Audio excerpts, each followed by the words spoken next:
শোনো, আমার কথাটা শোনো। কি মাথা গরম করছো বলো তো? আরে আমার কথাটা তো। না লাভলি না, তোমাকে যেতে দেব না। 25 বছর আগে আমি নিজের হাতে আমার ছেলের বউ করে তোমাকে নিয়ে এসেছিলাম, আর এই 25 বছর ধরে আমি তোমাকে মেয়ের মতো ভালোবেসেছি। কি করে যেতে দেব আমার মেয়েকে? আমি যেতে দেব না। জেঠিমা তো একদম বাউন্সার মেরে দিয়েছে। হেভি মজা লাগছে, কেউ তো কিছু বুঝতেই পারছে না। ইস, আমি বলতে পারলে কত ভালো হতো। হয় এই বাড়িতে ওই অসুস্থ তনু থাকবে, না হলে এই জ্যাসমিন। অভিরাজ, তুইও বাচ্চাদের মতো করছিস, বুঝছিস না কেন? এটা তোদের বাড়ি, তোদের নিজেদের বাড়ি।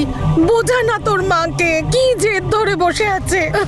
মা কোনো জেদ করছে না, একদম ঠিক কথা বলছে। তনু এই বাড়িতে থাকলে রোজ কিছু না কিছু ঘটতে থাকবে। চল অভিরাজ। আরে না না জেঠিমা, জেঠিমা কোথায় যাচ্ছ তোমরা? না, যেও না। চলে যাচ্ছে, তুমি আটকাও জেঠিমাকে। বাবা চলে যাবে জেঠিমা। অভিরাজ যাও, কি আটকাও।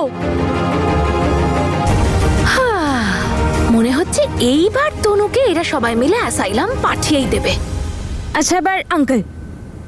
ঢাকের তালে দোলে খুশিতে নাচে মন।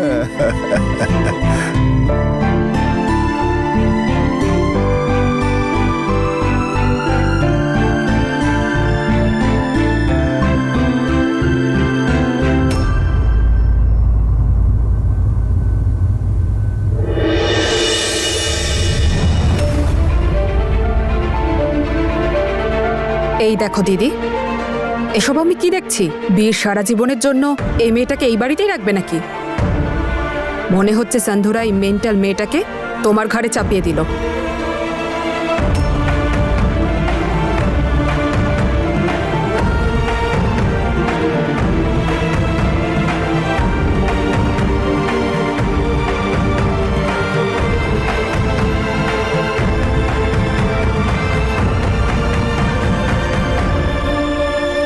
তুমি কথাটা শোনো, একটু কথা শোনো।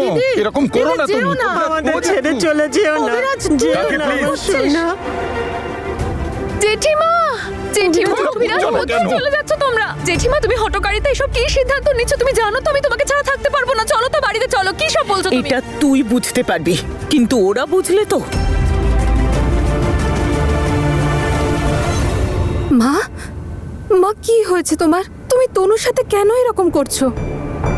মা, তনু আমাদের জন্য, এই বাড়ির জন্য কত কিছু করেছে বলো তো। মা, এই যে আমি আজ এই বাড়িতে রয়েছি সেটা শুধুমাত্র তনুর জন্যই। তুমি কি সবকিছু ভুলে গেছো মা? আমি কিচ্ছু ভুলিনি সিমরান, আমার প্রত্যেকটি কথা মনে আছে তনুর। কিন্তু যেটা আমি দেখতে পাচ্ছি সেটাকে আমি অস্বীকার কি করে করি? তুই ভাব, তুই একটু ভাব সিমরান, বীরের তনুর সঙ্গে কি ভবিষ্যৎ আছে। আজ বীর তনুর জন্য এতটাই অস্থির যে ওর অসুস্থতাটা ও বুঝতেই পারছে না। ভালো লাগছে ওর, কিন্তু কালকে যখন ওর চোখের সামনে থেকে পর্দা সরে যাবে কি হবে তখন? যখন বীরের স্বপ্ন বাস্তবে পরিণত হবে কি হবে? আমি একজন মা, আমি আমার এক ছেলেকে আগেই হারিয়েছি, আর আরেকজনের ভবিষ্যৎ আমি নষ্ট হতে দিতে পারি না। সেই জন্যে মায়ের কর্তব্য হিসেবে ভালো মন্দ বোঝাবার চেষ্টা করছি, আর কিছু না। দেখো মা, আমি তোমার সব কথা বুঝতে পারছি, তোমার কথা আমি মেনে নিচ্ছি, কিন্তু কিন্তু তুমি তনুর সাথে এরকমটা কি করে করতে পারো? একটু ভাবো, ও তো এখন সেই পুরনো তনু আর নেই, কিন্তু ও তো আমাদেরই তনু। প্লিজ প্লিজ একবার ওর সাথে দেখা করো, হয়তো ওর সাথে দেখা করে তোমার মনোভাব পাল্টে যেতে পারে। প্লিজ আমার জন্য একবার মা, প্লিজ মা, রাগ করে থেকো না প্লিজ। আমার জন্য একবার তনুর সাথে দেখা করো মা, প্লিজ দেখা করো। ভেতরে চলো। অভিরাজ, কথা শোন তুই।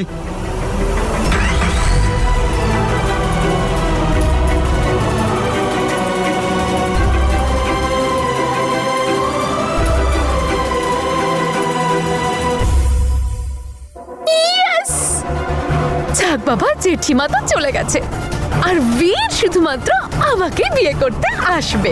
বাবা বাবা।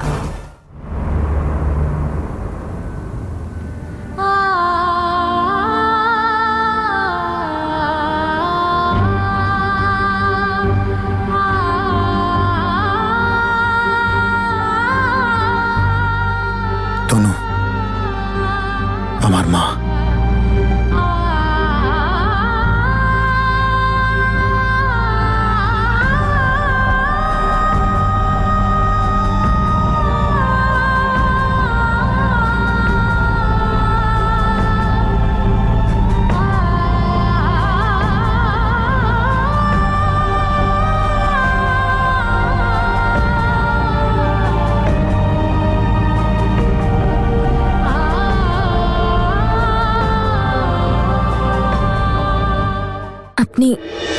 আপনি বীরের মা। আপনি কি সুন্দর। আমি একটু আপনাকে জড়িয়ে ধরি একবার।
সবাই আগে তনুকে মাথায় তুলে রাখতো, আর এখন তো আরো মাথায় তুলে রাখছে। সত্যি উপরওয়ালা, সবার যখন ভাগ্য লিখেছিলে তখন ওরটা কেন ভালো করে লেখনি বলো তো?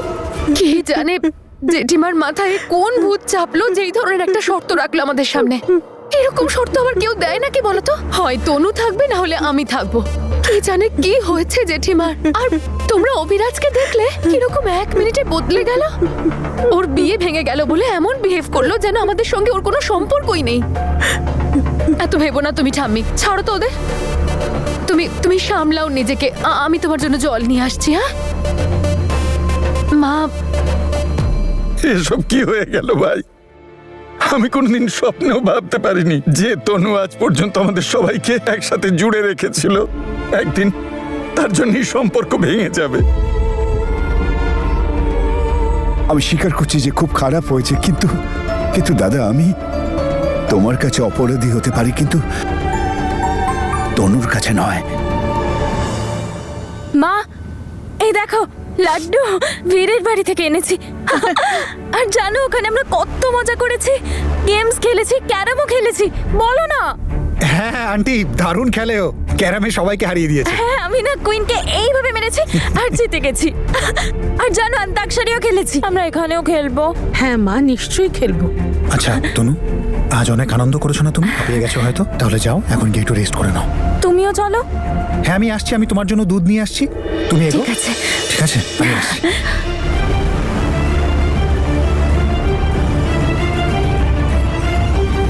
এই নিন আন্টি, ডক্টর দিয়েছেন দুধের সাথে একটা ট্যাবলেট রাতে।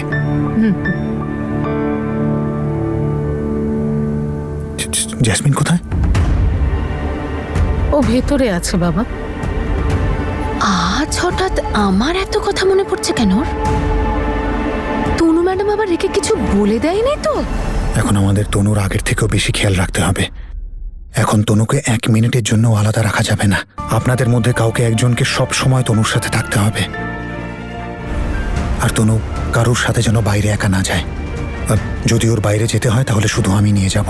যদি আপনাদের বিরক্ত করে তাহলে আমাকে একটা ফোন করবেন প্লিজ, ঠিক আছে? হ্যাঁ, এই ব্যাপার। কে বাঁচানোর জন্য ফুল সিকিউরিটির ব্যবস্থা করা হচ্ছে। কিন্তু তুমি যতই পাহারা বসাও বীর, আমি সব তালা ভাঙতে জানি।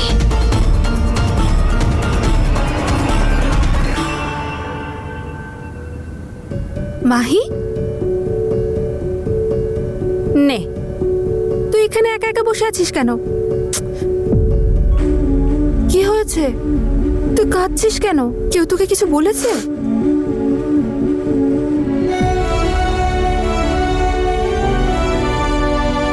আর কাঁদিস না প্লিজ। যদি অমৃত দেখে যে তুই এভাবে কাঁদছিস তাহলে কি ওর ভালো লাগবে? তাহলে আর কি করব দিদি? অমৃত শুধু আমার ভাই নয়, আমার বন্ধুও ছিল। একমাত্র ওই ছিল যার সাথে আমি 24 ঘন্টা খুনসুটি করতাম। এর নামই জীবন রে মাহি। অনেক সময় আমাদের জীবনে অনেক ভালো ঘটনা ঘটে আর তার পর মুহূর্তে সব কেমন যেন উল্টে পাল্টে যায়। কিন্তু তুই কি জানিস সব থেকে ইম্পর্টেন্ট কথা কোনটা? যে আমরা সবাই একসাথে থেকে একসাথে একজোট হয়ে সব বিপদের মুখোমুখি হতে পারি।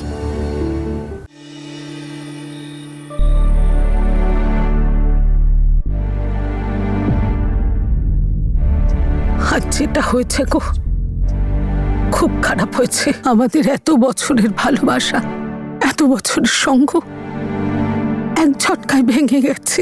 তাহলে তুমি বলো আমি কি করব? কি চাও তুমি? আমি বৌদির কথা মেনে নেব, আমার মেয়েটাকে মেন্টাল অ্যাসাইলামে পাঠিয়ে দেবো, এটাই চাও? না গো, সেটা কোথায় বলছি, কিন্তু তুমি নিজেই ভাবো, আমাদের জন্য দাদার সংসার ভাঙছে। দিদি, নবরাজ, অভিরাজ, ওরা শুধু দাদার পরিবার নয়, আমাদেরও পরিবার, আমাদেরও সন্তান ওরা।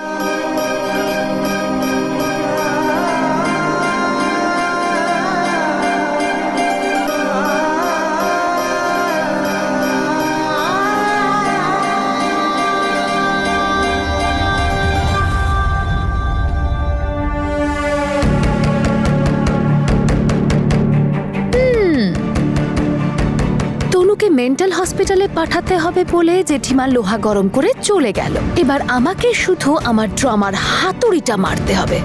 আমাকে এমন কিছু করতে হবে যাতে বাড়ির প্রত্যেকে তনুকে মেন্টাল অ্যাসাইলামে পাঠাতে বাধ্য হয়।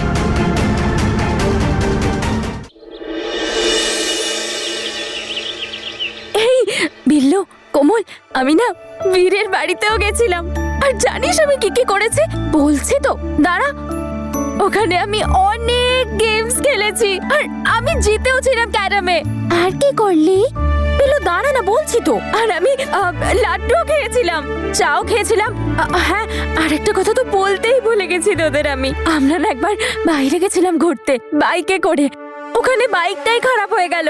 তারপর না বীর আমাকে একটা জায়গায় নিয়ে গেল, মাচান বলে। আর ও আমাকে বললো যে ওটা আমাদের দুজনের স্পেশাল জায়গা। আমরা ওখানে খুব মজা করলাম, কম্পিটিশনও করেছিলাম আর ওখানে আমি জিতেছি। হ্যালো, হ্যাঁ বীর। আচ্ছা, তনুর সঙ্গে দেখা করতে চাও? না, কিন্তু আমি ওকে কি করে মার্কেটে নিয়ে যাব?